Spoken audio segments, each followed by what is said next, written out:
हाँ जी, तो कैसे हो आप लोग? मैं आपका नीलेश भैया बहुत-बहुत स्वागत करता हूँ इस यूट्यूब चैनल पे। दोस्तों आज की इस वीडियो में हम लोग सॉल्व करेंगे यूपी बोर्ड का क्लास 10 का। जी हाँ दोस्त, आप स्क्रीन पे देख सकते हो, ये प्रीवियस ईयर पेपर है। आप यहाँ पे देख सकते हो, यह 2023 का क्लास 10 का हिंदी का पेपर है, जिसका पेपर कोड है 801 DA। आप जानते हो कि पूरे यूपी में हिंदी का हो गया या मैथ का किसी भी सब्जेक्ट का 7 सेट का पेपर आता है। जैसे हिंदी का पूरे यूपी में 7 सेट का पेपर आएगा, चाहे वो 2023 बोर्ड एग्जाम की बात की जाए, चाहे अभी 2024 में जो आपका बोर्ड एग्जाम होगा उसमें भी हिंदी के पूरे यूपी में 7 सेट यानी 7 प्रकार के पेपर आएंगे। तो उन्हीं 7 सेटों में से एक यह सेट है 801 DA। इसको सॉल्व करना, इसको ही नहीं सातों सेटों को सॉल्व करना बहुत ही इंपॉर्टेंट बन जाता है, क्योंकि हमने देखा हुआ है, हमें ये एक्सपीरियंस है। क्या करता है ना कि मतलब सेटों जो 7 सेट होते हैं उनका जो क्वेश्चन होता है उनको ही इधर उधर कर कर अगले साल देता है। ठीक है, मतलब लगभग 2023 का समझ जाओ कि 60% तक के क्वेश्चन जो है 2024 बोर्ड एग्जाम में आएंगे। इसलिए 2023 बोर्ड एग्जाम के सारे पेपर को सॉल्व करना जरूरी है। तो चलो इस वीडियो में हम लोग ये जो हिंदी का पेपर है 801 DA, इसका सॉल्यूशन करते हैं। बाकी कहूँगा, चैनल को अभी तक आप सब्सक्राइब नहीं किए हो तो चैनल को सब्सक्राइब कर लेना और बेल आइकन को दबाकर ऑल नोटिफिकेशन पे भी क्लिक कर लेना, जिससे मेरी सारी वीडियो की नोटिफिकेशन आपको मिलती रहे। ठीक है, चलो ये सब निर्देश उर्देश है तो इसको छोड़ते हैं। आप सब लोग जानते हो कि भाई शुरू में 20 मार्क का MCQ आएगा, OMR बेस्ड, जिसका आंसर OMR पे देना होगा, तो इसको हम लोग छोड़ते हैं। और खंड ब में आप लोग का 50 मार्क का वर्णात्मक प्रश्न रहेगा, जिसका आपको एकदम आंसर लिखना होगा कॉपी पे। तो चलो हम लोग देखते हैं, सबसे पहले जो 20 मार्क का MCQ है उसको सॉल्व करते हैं। यहाँ पे हम लोग आ जाते हैं, इसको थोड़ा फोल्ड कर लेता हूँ और यहाँ पे आ जाते हैं। देखो यहाँ से स्टार्ट होता है आपका खंड अ और इसमें बहुविकल्पीय प्रश्न है आपके। तो चलो इनको हम लोग सॉल्व करते हैं। सबसे पहला प्रश्न आप यहाँ पे देख सकते हो, यह क्या है, थोड़ा मैं अगर जूम कर लूँ तो और अच्छा रहेगा। चलो ये जूम नहीं हो रहा है, कोई दिक्कत नहीं। चलो आचार्य रामचंद्र शुक्ल किस युग के लेखक हैं? ओके, हमें बताना है कि आचार्य रामचंद्र शुक्ल जो हैं वो किस युग के लेखक हैं। शुक्ल युग, द्विवेदी युग, शुक्लोत्तर युग, भारतेंदु युग। सब लोग जानते हो भाई शुक्ल युग, नाम में ही छुपा है इनका शुक्ल। ठीक, चलो आगे हम लोग देखते हैं सेकंड प्रश्न। सेकंड प्रश्न है कि गबन की विधा है। ओके, जो गबन है किस विधा की रचना है? नाटक, एकांकी, उपन्यास या कहानी? तो गबन उपन्यास विधा की रचना है। ठीक है, किस विधा की रचना है? उपन्यास विधा की रचना है, प्रेमचंद जी द्वारा लिखित है गबन। ठीक, अगला थर्ड नंबर प्रश्न है कि कंकाल के लेखक है। ओके देखो, कंकाल तितली इरावती जयशंकर प्रसाद जी द्वारा लिखित नाटक विधा की रचनाएं हैं। तो ये बी वाला आपका ऑप्शन बिल्कुल राइट हो जाएगा। ठीक है, चलो उसके बाद फोर्थ नंबर यानी चौथा प्रश्न है आपका कि कलम का सिपाही कृति है। ओके, कलम का सिपाही कृति है धर्मवीर भारती की, अज्ञेय की, जैनेन्द्र की या अमृत राय की? तो सही ऑप्शन ये अमृत राय की हो जाएगा। ठीक है, देखो यहाँ थोड़ा थोड़ा ये काला काला ये टिक लगाया गया है। तो ये पिछले साल का किसी स्टूडेंट का ये पेपर था, नाम नहीं लिखा है लड़का। ये पिछले साल 2023 में पेपर हुआ था, तो मुझे ये भेजा गया था पेपर उसके द्वारा। ठीक है, तो चलो कोई दिक्कत नहीं, यहाँ पे नाम नहीं लिखा गया तो कोई दिक्कत नहीं, मतलब उसने ये काला काला कर ये ट्रिक लगाया है जो दिख रहा है आपको। चलो, तो ये चौथे का आपका डी ऑप्शन सही हो जाएगा। उसके बाद पांचवा इसमें प्रश्न है कि शुक्ल युग की समयावधि, यानी शुक्ल युग की हमें समय सीमा इसमें पूछ रहा है कि शुक्ल युग की समय सीमा क्या है। ठीक है, 19 ईस्वी से 1918 तक या 19 ईस्वी से 1938 तक। तो ये बी वाला ऑप्शन सही हो जाएगा, 1919 से 1938 तक। ठीक है, चलो ये आप लोग का पांचवा प्रश्न हो गया भाई। अगला पांचवे के बाद 6 नंबर प्रश्न देख लेते हैं। 6 नंबर प्रश्न क्या है कि साकेत रचना है। ओके, साकेत किसकी रचना है भाई? महादेवी वर्मा की, सुमित्रानंदन पंत की, जयशंकर प्रसाद की या मैथिली शरण गुप्त की? ये हम लोग की प्रश्नोत्तर संख्या 6 है। तो देखो साकेत एक मैथिली शरण गुप्त जी द्वारा रचित इनका प्रमुख महाकाव्य है। ठीक, तो ये डी ऑप्शन सही हो जाएगा। उसके बाद अगला सातवां प्रश्न आप लोग देख सकते हो कि महादेवी वर्मा कवित्री हैं। ओके, और युग दिया कि किस युग की? प्रगतिवादी युग की, द्विवेदी युग की, क्षयवादी युग की या प्रयोगवादी युग? सही ऑप्शन इसका सातवें का आपका सी हो जाएगा, क्षयवादी युग की कवि है। 4 आधार स्तंभों में से ये है एक, जैसे आपका जयशंकर प्रसाद, महादेवी वर्मा, सुमित्रानंदन पंत और सूर्यकांत त्रिपाठी निराला। इन 4 मतलब ये 4 जो है ना, क्षयवादी युग के आधार स्तंभ माने जाते हैं। तो 4 आधार स्तंभों में से क्षयवादी युग के एक महादेवी वर्मा जी भी हैं। चलो अगला 7वें के बाद इधर हम लोग 8वें प्रश्न पे आ जाते हैं। 8वां प्रश्न आप लोग देख सकते हो यहाँ पे, यह क्या है कि गंगा लहरी रचना है। ओके, गंगा लहरी किसकी रचना है भाई? पद्माकर की, बिहारी की, भूषण की या फिर मतीराम की। ठीक है, ये हम लोग की प्रश्नोत्तर संख्या 8 है। तो गंगा लहरी पद्माकर जी द्वारा एक तरह से लिखित है या इन्होंने इसकी रचना की है। चलो उसके बाद 9 नंबर प्रश्न है ओके, 9 नंबर प्रश्न क्या है कि आधुनिक काल की समय सीमा है। ओके, आधुनिक काल की समय सीमा, सब लोग इसके लिए डी ऑप्शन सही हो जाएगा। 1843 से अब तक का जो समय है उसको आधुनिक काल की समय सीमा के अंतर्गत रखा गया। इसमें मतलब इसको कई भागों में बांटा भी गया है। चलो आगे चलते हैं। 9 के बाद 10 नंबर प्रश्न देख लेते हैं। 10 नंबर प्रश्न है कि महादेवी वर्मा की रचना नहीं है। ओके, नहीं है, यहाँ पे ध्यान देना, नहीं है बोल रहा है। निहार, शांध्य गीत, युगांत या फिर दीपशिखा। ठीक है, ये हम लोग की प्रश्नोत्तर संख्या 10 है। तो देखो इसमें निहार, सांध्य गीत और दीपशिखा महादेवी वर्मा की तो रचना है, लेकिन युगांत इनकी रचना नहीं है। ठीक है, युगांत इनकी रचना नहीं है बल्कि शायद सुमित्रानंद पंत की है। तो इसलिए ये नहीं है जो उस पर आपको लगाना है, तो ये आपका सही हो जाएगा। उसके बाद 10वें के बाद 11 नंबर आप लोग प्रश्न देख सकते हो। 11 नंबर प्रश्न क्या है? अब देखो 10 तक के जो प्रश्न होंगे वो आपके हिंदी के गद्य और पद्य के प्रमुख रचनाओं और लेखकों और उनकी विधाओं से संबंधित होंगे। और उसके बाद 11 से 20 तक के जो प्रश्न होंगे, यानी अगले जो 10 प्रश्न होंगे वो आपके एक तरह से व्याकरण से होंगे। ठीक, जिसमें आपका रस, छंद, अलंकार, तत्सम, तद्भव, पर्यायवाची, उसके अलावा मतलब 2024 बोर्ड एग्जाम के लिए कुछ नया टॉपिक जुड़ा है, जैसे वाच्य वाला। ठीक है, वाच्य परिवर्तन वाला, वाक्य का स्वरूप वाला, तो उनसे सब रिलेटेड रहेगा। तो चलो इनको भी हम लोग देख लेते हैं। यहाँ पे देखो सबसे पहला इसमें प्रश्न है, यानी 10वें के बाद 11वां, कि हास्य रस का स्थायी भाव है। वेरी वेरी इंपॉर्टेंट प्रश्न। 3 कोडों में यही, 3 पेपर सेट में यही प्रश्न पूछा गया कि हास्य रस का स्थायी भाव है, हास्य रस का स्थायी भाव है। ठीक है, जैसे ये 8 से 1 डी है ना, तो इसी तरह मान लो 8 से 1 डी बी होगा। ठीक, तो उसी तरह 3 कोडों में यही सेम टू सेम ये रस से संबंधित प्रश्न पूछा गया था 2023 में, और 2024 में भी यह प्रश्न पूछा जाएगा। तो आप याद रखना, हास्य रस का स्थायी भाव हास होता है। ठीक है, और करुण रस का भाई करुण रस का क्या होता है अस्थायी भाव? तो वो करुणा होता है, शोक होता है। तो याद रखना, हास्य रस का स्थायी भाव हास। चलो आगे हम लोग देखते हैं 11 के बाद 12 नंबर प्रश्न। पीपर पात सरिसमन डोला, काफ़ी फेमस लाइन है भाई, काफ़ी फेमस लाइन है। उपयुक्त पंक्ति में हमें अलंकार बताना है कि पीपर पात सरिसमन डोला में कौन सा अलंकार है। तो यहाँ सिंपल सा आप याद रखना, उपमा अलंकार कैसे है, जब इसको हम लोग डिटेल में पढ़ेंगे तो मैं आपको एक बताऊंगा अलंकार। अभी मैं इसका PDF बना रहा हूँ, ठीक है, अच्छे से इसको हम लोग डिटेल में भी पढ़ेंगे। उसके बाद 12 के बाद 13 नंबर प्रश्न है कि सोरठा छंद में चरण होते हैं। देखो सोरठा छंद में कितने चरण होते हैं? तो 4 चरण होते हैं, सीधे सीधे याद रखना। आप देखे होगे ऐसे, मतलब ऐसा लाइन लिखा होता है, बीच में यहाँ कामा होता है, फिर मतलब यहाँ कुछ लिखा होता है, उसके बाद सेकंड लाइन में ऐसे लिखा होता है, फिर कामा। ये तो ये पहला चरण हो गया, और कामा के इधर ये दूसरा चरण हो गया, ये तीसरा चरण हो गया, ये चौथा चरण हो गया। सोरठा में ये 2 पंक्तियाँ होती है और इसमें ये 4 चरण होते हैं। ठीक है, बीच में कामा होता है ना, इसको यति भी बोलते हैं। तो इधर वाला एक चरण, इधर वाला एक चरण, 2 चरण, ये तीसरा, ये चौथा। और इसमें मात्राएं भाई मतलब 11 और यहाँ पे आपकी 13, कुल मिलाकर एक पंक्ति में 24 मात्रा। ठीक है, 11 13, फिर यहाँ पे 11, फिर यहाँ पे 13, यानी जो आपकी विषम मतलब पहले और तीसरे में 11 मात्राएं, और दूसरे और चौथे चरण में 13 मात्राएं होती है। यानी विषम चरणों में 11 और सम चरणों में 13 मात्राएं होती है, ये भी पूछा जाता है। चलो, तो यहाँ सोरठा छंद में चरण होते हैं तो 4 चरण होते हैं, ये आप लोग याद रखना। अगला इधर हम लोग 13 के बाद इधर 14 नंबर प्रश्न पे आ जाते हैं। इसको थोड़ा मैं कर लेता हूँ फोल्ड। और 14 नंबर प्रश्न क्या है कि उपदेश शब्द में उपयुक्त उपसर्ग है। उपसर्ग जो किसी शब्द के पहले लगाओ, तो देखो देश के पहले उप लगा है, तो यहाँ उप आपका उपसर्ग हो जाएगा। उसके बाद देखो ये प्रत्यय से रिलेटेड भेद नहीं आएगा, हालांकि प्रत्यय के भेद होते हैं, तो ये 2 इसका आंसर सही होगा, लेकिन बोर्ड परीक्षा 2024 के लिए इसे रिमूव कर दिया गया है, ये आपका प्रश्न नहीं आएगा। ठीक है, चलो आगे हम लोग 16 नंबर देखते हैं। 16 नंबर प्रश्न की हानि लाभ में समास है। हानि लाभ समास विग्रह करोगे तो इसका होगा कि हानि और लाभ। ठीक है, या इसका ऐसे भी कह सकते हो कि हानि या लाभ। ठीक, तो बीच में और अथवा या आ जाए ऐसे मतलब शब्दों का समास विग्रह करने पे, तो वहाँ आपका क्या हो जाएगा, वहाँ आपका द्वंद्व समास। जी हाँ मेरे दोस्तों, आपका द्वंद्व समास ए वाला हो जाएगा। जैसे माता पिता भी हो गया, माता पिता में आपका क्या होता है, द्वंद्व समास होता है। और एक द्विगु समास होता है, ये यहाँ पे जो है ये संख्या बोधक होता है, मतलब जैसे त्रिभुज हो गया, अगर त्रिभुज आ जाए तो त्रिभुज में आपका क्या हो जाएगा, ये द्विगु समास हो जाएगा। चलो अगला प्रश्न देख लेते हैं। मछली का पर्यायवाची है।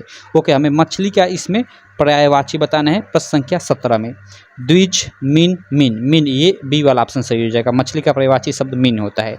अगला 17 के बाद 18 नंबर प्रश्न देखो, यह संधि से रिलेटेड प्रश्न नहीं आएगा आपके एग्जाम में। 2024 बोर्ड एग्जाम के लिए इसे हटा दिया गया है, संधि नहीं आएगा हिंदी में। उसके बाद ये शब्द रूप है, मधु का, नदी का, या जो भी शब्द रूप है वो भी नहीं आएगा, ठीक है। और ये धातु जो रूप है ये भी नहीं आएगा। शब्द रूप नहीं आएगा बल्कि धातु रूप आएगा, ठीक है। धातु रूप आप याद रखना, धातु रूप में जैसे आपका युष्मद वाला हो गया, और उसके बाद तद, तद मीन्स हुआ, तद का तीनों फॉर्म, पुल्लिंग वाला, स्त्रीलिंग वाला और नपुंसक लिंग वाला, तीनों फॉर्म आएगा इसी इसका। और एक आपका युष्मद यानी एक तुम वाला आएगा, ठीक है। बस इतना ही धातु रूप से यहाँ पे बस आएगा।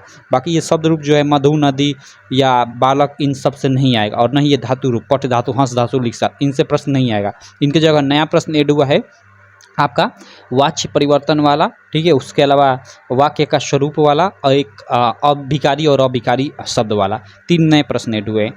तो न्यू मॉडल पेपर का मैंने वीडियो बना दिया है, ऑब्वियसली जो बोर्ड द्वारा जारी है, ठीक है। उसका लिंक भी मैं इस वीडियो को डिस्क्रिप्शन में डाल दूंगा। इस वीडियो को देखने के बाद आप जाकर देख लेना, उसको मैंने सॉल्व भी करवा दिया है पूरा का पूरा। तो चलो, ये हम लोग के 20 MCQ में, मतलब जितने MCQ हुए हैं लगभग मान लो 16 हम लोग के MCQ इंपॉर्टेंट है, क्योंकि ये आएंगे बोर्ड एग्जाम में। और 4 तो MCQ आपके ये संधि वाला, ये शब्द रूप वाला, ये धातु रूप वाला और प्रत्यय, ये तो आना ही नहीं है। तो चलो एक तरह से समझो 16 हमने इसमें इंपॉर्टेंट MCQ सॉल्व कर लिया। अब हम लोग चलते हैं खंड ब में। खंड ब के अंतर्गत जो वर्णात्मक प्रश्न है इनको सॉल्व करते हैं। वर्णात्मक प्रश्नों को हम लोग सॉल्व करते हैं। निम्नलिखित गद्यांश पर आधारित दिए गए प्रश्नों के उत्तर दीजिए। ये पहला प्रश्न कुछ इसी प्रकार का रहेगा, 2 गद्यांश दिया रहेगा, एक ऊपर एक अथवा कर नीचे, ये और दोनों से रिलेटेड देखो यहाँ पे 3 प्रश्न पूछा रहेगा, ठीक। इसका उत्तर आपको देना होगा। तो दोनों में से किसी एक का उत्तर देना होगा। यहाँ पे चलो हम दोनों को देख लेते हैं कि ये दोनों कहाँ से आपके लिए गए हैं, किस चैप्टर से लिए गए हैं। देखो, आज हम इसी निर्मल, शुद्ध, शीतल और स्वस्थ अमृत की तलाश में हैं।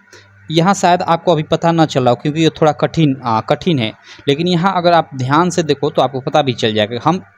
आज हम इसी निर्मल, शुद्ध, शीतल और स्वस्थ अमृत की तलाश में हैं, और हमारी इच्छा, अभिलाषा और प्रयत्न यह है कि वह इन सभी अलग अलग बहती हुई नदियों में अभी भी उसी तरह बहता रहे, और इनको वह अमर तत्व देता रहे जो जमाने के हजारों थपेड़ों को बर्दाश्त करता हुआ भी आज हमारे अस्तित्व को कायम रखे हुए हैं और रखेगा। यह आपका मतलब ये चैप्टर है भारतीय संस्कृति। जी हाँ मेरे दोस्तों, भारतीय संस्कृति, जिसको लिखा है आपके डॉक्टर राजेंद्र प्रसाद ने, उसी से लिया गया है।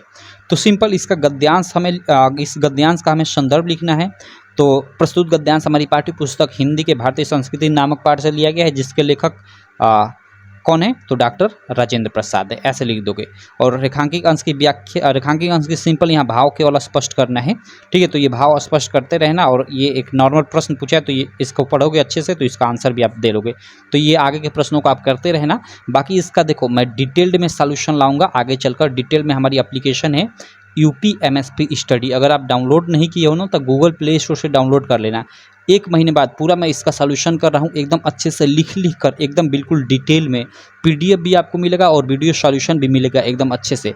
तो ये एप्लीकेशन डाउनलोड कर लेना, और मतलब हर एक सब्जेक्ट का, हिंदी का, इंग्लिश का, मैथ का, साइंस का, मतलब सबका, और सातों सेट का मिलेगा अच्छे से एकदम सॉल्यूशन, ठीक है। हालांकि उसका कुछ प्राइस रहेगा, मैं एज अ कोर्स तैयार कर रहा हूँ, लेकिन कोई दिक्कत नहीं, बहुत कम प्राइस रहेगा, आप आसानी से उसको एफर्ट कर सकते हो, ठीक। तो चलो इसको तो उसी कोर्स में आपका सॉल्व करा दूंगा। अभी यहाँ के लिए इतना ही छोड़ता हूँ।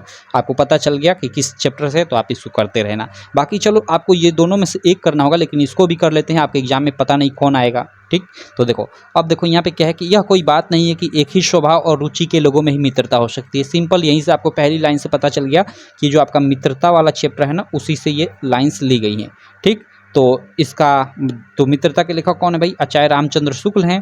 तो सिंपल इसका गद्यांश का संदर्भ लिख दोगे कि प्रस्तुत गद्यांश हमारी पाठ्य पुस्तक हिंदी के मित्रता नामक पाठ से लिया गया है, जिसके लेखक आचार्य रामचंद्र शुक्ल है।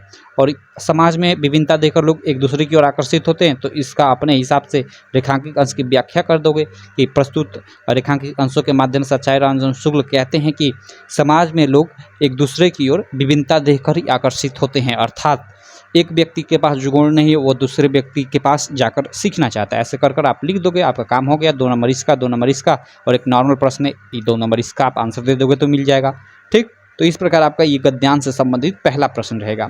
सेकंड प्रश्न आपका पद्यांश से संबंधित रहेगा। देखो यहाँ पे आ जाता हूँ, ये आपका हिंदी का पद्यांश जो है उससे संबंधित रहेगा। जैसे देखो ये सेकंड प्रश्न है। अब देखो ये दिए गए पद्यांश पर आधारित प्रश्न के उत्तर दीजिए। ये पद्यांश दिया गया है और इससे रिलेटेड देखो यहाँ पे 3 ठे आपका प्रश्न दिया गया है, ठीक। और इसमें भी अथवा रहेगा। अथवा कर कर इधर देखो, इधर एक पद्यांश दिया गया है और इस पद्यांश से रिलेटेड यहाँ पे देखो आपका ये पद्यांश है और ये 3 थे क्वेश्चन है। तो इसको करो या इसको करो, आपका मन, दोनों में से आपको कोई एक करना होता है, इसको या फिर इसको। चलो हम लोग दोनों को सॉल्व कर लेते हैं, क्योंकि आपके एग्जाम में कौन आएगा इसके तो बारे में हमें कोई आइडिया नहीं है। तो देखो पहला ये गद्यांश है कि निर्गुण कौन देश कऊ वासी मधुकर कहीं समझाओ शब्द है। यहीं से आपको पता चल गया पहली ही लाइन से पढ़ने से। यहाँ पे ये आपका जो सूरदास जी द्वारा, जी हमें दोस्त आपका फर्स्ट ही चैप्टर है पद, सूरदास जी द्वारा जो मतलब रचित है पद नामक चैप्टर, उसी से लिया गया है। ये पूरी की पूरी ये लाइन्स ली गई हैं। तो यहाँ उपयुक्त पद्यांश का मैं संदर्भ बोल रहा है, तो संदर्भ आप लोग लिख दोगे आसानी से कि प्रस्तुत पद्यांश हमारी पाठ्य पुस्तक हिंदी के पद नामक पाठ से लिया गया है, जिसके इसमें आप रचयिता शब्द यूज करोगे। गद्य मतलब गद्य वाला जो था यानी गद्यांश था उसमें आप लेखक यूज करोगे, इसमें रचयिता। तो जिसके रचयिता सूरदास जी हैं, ऐसे लिख दोगे। और रेखांकित अंश की व्याख्या आप करते रहना, ये जो रेखांकित अंश इसमें किया है। और मधुकर शब्द का अर्थ क्या है तो ये आप पढ़ोगे तो आसानी से उत्तर देखो। को है जनक, कौन है जननी, मतलब कौन जनक है, कौन जननी है, कौन नारी, कौ दासी, कौन मतलब उसकी नारी है यानी एक तरह से पत्नी है, और कौन दासिया हैं। यही है इसका अर्थ, एक तरह से आप लोगों ने पढ़ा होगा, फर्स्ट ही आपका चैप्टर है। तो आप इसका व्याख्या करते रहना, मैं आगे के प्रश्नों को सॉल्व कराता हूँ। आगे देख सकते हो, आगे यहाँ पे अतुल, यहाँ पे देखो ये भी काफ़ी फेमस है। अतुलनीय जिनके प्रताप का साक्षी है प्रत्यक्ष दिवाकर, घूम घूम कर देख चुका है जिनका निर्मल कृति निशाकर, देख चुके हैं जिनका वैभव ये नभ के अनंत तड़ागर, अगणित बार सुन चुका है नभ जिनका विजय घोष रण गर्जन। ठीक है, यह कहाँ से लिया गया है तो यह देखो, यह आपका राम नरेश त्रिपाठी जो द्वारा लिखित है आपका स्वदेश प्रेम। जी हाँ मेरे दोस्त, आपका चैप्टर है स्वदेश प्रेम। ठीक है, जिसको लिखा है किसने, राम नरेश त्रिपाठी जी ने। तो उसी से ये लाइंस ली गई हैं। तो पद्यांश का संदर्भ लिखना है तो आप लिख दो कि प्रस्तुत पद्यांश हमारी पाठ्य पुस्तक हिंदी के स्वदेश प्रेम नामक पाठ से लिया गया है, जिसके रचयिता राम नरेश त्रिपाठी हैं। और रेखांकित अंश जो भी है यहाँ पे आप करते रहना व्याख्या। और उपयुक्त पद्यांश में किसकी महिमा का वर्णन किया गया है तो उपयुक्त पद्यांश में भाई हमारे जो मतलब पूर्वज हैं, वीर पूर्वज वैभवशाली, उनका वर्णन किया गया। ऐसे लिख दोगे आंसर आपका ये मतलब 2 2 2 6 मार्क मिल जाएगा। बाकी मैं आपको बोला जैसा कि इसका डिटेल में आपको सॉल्यूशन मिल जाएगा हमारी एप्लीकेशन यूपी एमएसपी स्टडी पे। ठीक है, तो आप उसे डाउनलोड कर लेना। हालांकि अभी आपको नहीं मिलेगा, अभी टाइम है थोड़ा, 1 महीने बाद मैं पूरा का पूरा ये सॉल्यूशन कर रहा हूँ। ठीक है, 7 सेटों का सॉल्यूशन आपको मिल जाएगा, पूरा का पूरा PDF सॉल्यूशन मिलेगा, जिससे आपको पढ़ने में दिक्कत नहीं होगी। ठीक, चलो आगे हम लोग देखते हैं अगला। इसके बाद देखो आपका ये तो आपका पहला और दूसरा गद्यांश और पद्यांश संबंधित आपके प्रश्न रहेंगे। जो तीसरा रहेगा वो हिंदी में ही, पीछे संस्कृत वाला पाठ है। ठीक है, तो उससे संबंधित रहेगा। जो मतलब नॉर्मल जो चैप्टर हैं, जैसे आपका वाराणसी वाला चैप्टर है, जैसे देखो ये वाराणसी की लाइन से दी गई है तो उनको गद्यांश बोला गया है। ठीक है, और जो वाराणसी में ही एक मतलब श्लोक है, ठीक है, या इन्हीं बीचों मतलब चैप्टर जो है इनके बीच बीच थोड़ा थोड़ा एक एक श्लोक है, तो उन श्लोकों को पद्यांश बोला गया है। ठीक है, तो गद्यांश और पद्यांश संबंधित इससे भी आपके संस्कृत वाले पाठ से भी प्रश्न रहेंगे। ठीक, तो देखो जैसे यहाँ पे ये एक आपको गद्यांश दे दिया और अथवा कर इधर भी एक देखो ये गद्यांश है इधर। ठीक, तो दोनों में से कोई आपको एक करना है। इसका क्या लिखना है, आपको संदर्भ लिखना है और इसका हिंदी अनुवाद एक तरह से करना है, यानी इसका अर्थ लिखना है। तो संदर्भ में भाई ये आपका देखो, ऐसा नगरी भारतीय संस्कृत से, ये देखो यहीं से पढ़ने से मालूम चल गया संस्कृत भाषायाश केंद्र स्थलम अस्ति, वाराणसी वाला जो चैप्टर है उसी से ये लाइंस ली गई हैं। तो आप लिख दोगे कि प्रस्तुत संस्कृत गद्यांश हमारी पाठ्य पुस्तक, या ऐसे भी लिख सकते हो कि प्रस्तुत संस्कृत अवतरण या प्रस्तुत संस्कृत पंक्तियाँ, ऐसे भी कई तरीके से लिख सकते हो। ठीक है, तो प्रस्तुत संस्कृत अवतरण या प्रस्तुत संस्कृत पंक्तियाँ हमारी पाठ्य पुस्तक हिंदी के हिंदी संस्कृत के, या जिसको हम लोग संस्कृत परिचायिका भी बोलते हैं, तो हिंदी के संस्कृत परिचायिका के वाराणसी नामक पाठ से ली गई हैं। बस इतना, इसमें लेखक या कवि का नाम नहीं लिखना होता है। ठीक, तो ये लिख दोगे संदर्भ में और हिंदी अनुवाद हेडिंग डालकर, और इसका हिंदी अनुवाद आप कर दो। ठीक है, जो भी इसका हिंदी अनुवाद वो आप कर दो, आपको उसका 3 मार्क मिल जाएगा और संदर्भ का 2 मार्क यानी 5 मार्क यहाँ से मिलेगा। तो ये आपका यहाँ पे एक रहेगा और अथवा कर यहाँ इधर एक रहेगा। आपको दोनों में इसको ये करना होगा, लेकिन चलो हम इसको भी देख लेते हैं। देखो, अस्माकम संस्कृति सदा गतिशील वर्तते, यहाँ संस्कृति बात आ गई। यहीं से आप पकड़ सकते हो कि यह मतलब चैप्टर है भारतीय संस्कृति। ठीक है, भारतीय संस्कृति। देखो, ये पद्य वाले चैप्टर की बात नहीं मैं कर रहा हूँ, ये संस्कृत में आपके हिंदी के पीछे जो संस्कृत का पाठ है, संस्कृत परिचय का, उसमें एक चैप्टर है भारतीय संस्कृति, उससे ये मतलब ये लिया गया है, ये गद्यांश एक तरह से लिया गया है। तो इसका भी आप आसानी से संदर्भ लिख दोगे कि प्रस्तुत संस्कृत पंक्तियाँ हमारी पाठ्य पुस्तक हिंदी के संस्कृत खंड के भारतीय संस्कृति नामक पाठ से ली गई हैं। बस इतना लिख दोगे आप संदर्भ, इसका 2 मार्क मिल जाएगा, और इसका आप हिंदी अनुवाद कर दोगे तो उसका 3 मार्क यानी 5 मार्क मिल जाएगा। तो आप ये करो या पीछे वाला करो, दोनों में से कोई एक ही करना होता है आपको। अब देखो, उसके बाद जो चौथा प्रश्न रहेगा, इसमें मतलब आपके 2 श्लोक रहेंगे। आपके क्या रहेंगे? 2 श्लोक रहेंगे, बीच में आपका अथवा का ऑप्शन रहेगा। इन श्लोकों को आपका पद्यांश बोला गया है। ठीक है, श्लोकों को पद्यांश बोला गया है, और ये भी सेम इसी तरह रहेगा। इसमें आपका संदर्भ लिखना होगा और साथ में हिंदी अनुवाद करना होगा, जिसका आपको 5 मार्क मिलेगा। दोनों में से कोई एक करना होगा। तो देखो, उत्तरम यत्र समुद्र से हिमाद्रश्चैव दक्षिणम वर्ष तद भारतम नाम भारतीय यत्र संतति, मतलब जिसको उत्तर मतलब जिसके उत्तर में समुद्र है और दक्षिण में हिमालय है, उस मतलब उस देश का नाम भारत है और उसकी संतान भारती है। ऐसे इसका मतलब हिंदी अर्थ है ये। अब इसका संदर्भ आप लिख दो, तो संदर्भ के लिए इस चैप्टर का नाम मालूम होना चाहिए कि यह आपके किस चैप्टर से है। तो वीर वीर पूज्यते वाला जो चैप्टर है उससे ये मतलब उसका ये श्लोक है। तो आप लिख दोगे कि प्रस्तुत पद्यांश हमारी पाठ्य पुस्तक हिंदी के संस्कृत खंड के वीर वीर पूज्यते नामक पाठ से लिया गया है। ऐसे आप लिख दोगे, बस काम खत्म, आपका हो गया संदर्भ। और हिंदी अनुवाद मैंने बता ही दिया। और अथवा कर ये भी आप कर सकते हो। अगर ये नहीं करना चाहते तो ये भी कर सकते हो।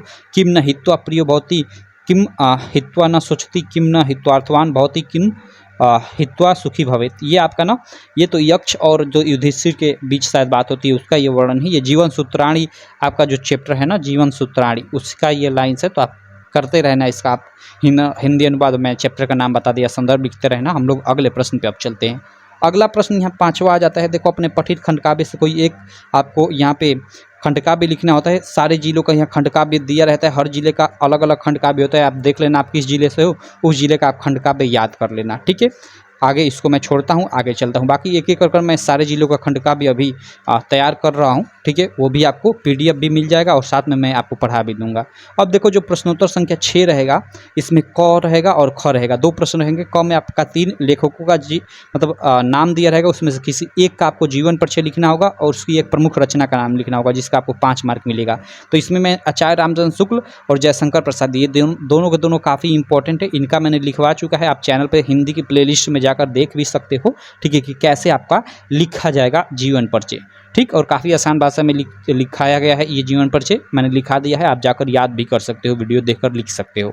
ठीक, बाकी एक आचार्य रामचंद्र शुक्ल, जयशंकर प्रसाद के अलावा आप एक रामधारी सिंह दिनकर का याद कर लेना, 3 का याद कर लेना, और एक किसी और का याद करना चाहते हो तो कर लेना, नहीं तो इन तीनों में से तो फंस ही जाएगा आपके एग्जाम में। और ख में आपका कवियों के जीवन परिचय से रिलेटेड प्रश्न रहेगा। 3 कवि का नाम रहेगा, उसमें से एक कवि का आपका जीवन परिचय लिखना होगा।